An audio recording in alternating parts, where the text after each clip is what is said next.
Seat sharing पे भी कोई विवाद नहीं है, सीट शेयरिंग पूरी अच्छी तरह हो गई। अंत भला तो सब भला। 7 साल बाद यूपी में 2 लड़के साथ, 80 सीटों की लड़ाई, एसपी कांग्रेस की अगुवाई। 3 सीटों पर करीब 3 दिनों तक चले तनाव के बाद आखिरकार कांग्रेस और समाजवादी पार्टी यूपी में एक साथ लोकसभा चुनाव लड़ने को तैयार हो गए और दोनों पार्टियों के बीच सीटों पर समझौता हो गया। कल की तरह ही सबसे पहले अखिलेश यादव मीडिया के सामने आए और कांग्रेस के साथ गठबंधन का ऐलान किया। अखिलेश ने कहा, मतभेद हो सकते हैं लेकिन अंत भला तो सब भला। अंत भला तो सब भला क्या समझे? तो क्या माना जाए? आप समझदार हो? सब गठबंधन होगा या नहीं? सीट शेयरिंग को लेकर होगा। के विवाद छिड़ा हुआ है।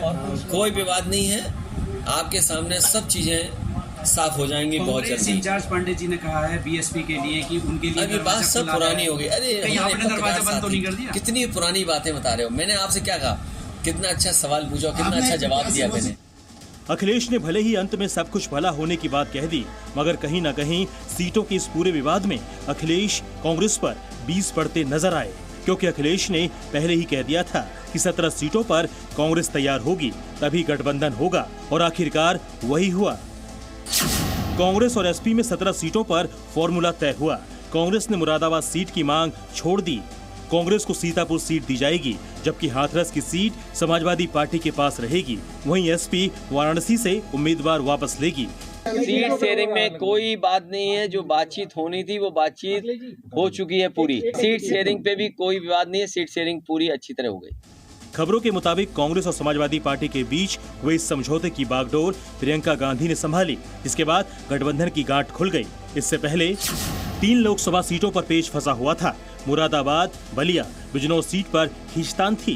कांग्रेस को बलिया सीट नहीं देना चाहती थी समाजवादी पार्टी। अजय राय के लिए बलिया सीट पर अड़ी थी कांग्रेस। बात बिगड़ती देख प्रियंका गांधी ने मोर्चा संभाला। कांग्रेस की तरफ से 2 बदलाव की मांग रखी गई, जिसके बाद अखिलेश ने कांग्रेस की मांग मान ली। दोनों पार्टियों की तरफ से साझा प्रेस कॉन्फ्रेंस भी की गई, जिसमें सभी मतभेद दूर होने पर मुहर लगा दी गई। आपसी समन्वय से, चर्चा से यह निर्णय लिया गया कि भारतीय राष्ट्रीय कांग्रेस यहां पर उत्तर प्रदेश में 17 सीटों पर चुनाव लड़ेगी। उत्तर प्रदेश से ही केंद्र में भाजपा की सरकार 2014 में आई थी और उत्तर प्रदेश से ही 2024 में भाजपा सत्ता के बाहर जाएगी। इससे पहले कांग्रेस के 7 सीटों को लेकर चल रही तनातनी के बीच समाजवादी पार्टी अपने प्रत्याशियों की 3 लिस्ट जारी कर चुकी थी।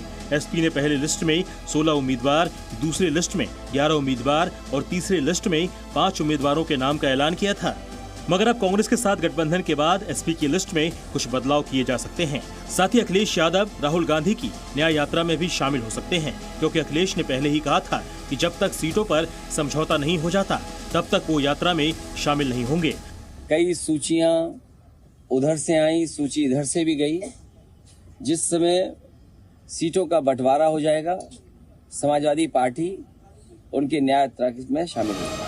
हालांकि अब सब कुछ तय हो चुका है, तो अब उम्मीद की जा सकती है कि यूपी के 2 लड़कों की ये 7 साल पुरानी तस्वीर एक बार फिर से देखने को मिलेगी। विशाल पांडे के साथ ब्यूरो रिपोर्ट, जी मीडिया। जी न्यूज़।